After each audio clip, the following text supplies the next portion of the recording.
Saya terima nikah dan kawinnya Alia Anissa Zefar Masaid binti Arif Fandi Chandra Prabowo Samin Said dengan mas kawin tersebut tunai.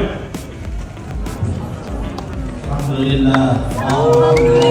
Pernikahan pasangan seleb Tariq Halilintar dan Aliyah Mas Said menikah pada hari ini, Jumat, 26 Juli 2024. Pernikahan Aliyah Mas Said dan Tariq Halilintar ditayangkan secara langsung di YouTube Tariq. Tak main-main, pernikahan dua sejoli ini ditonton puluhan ribu warganet secara langsung.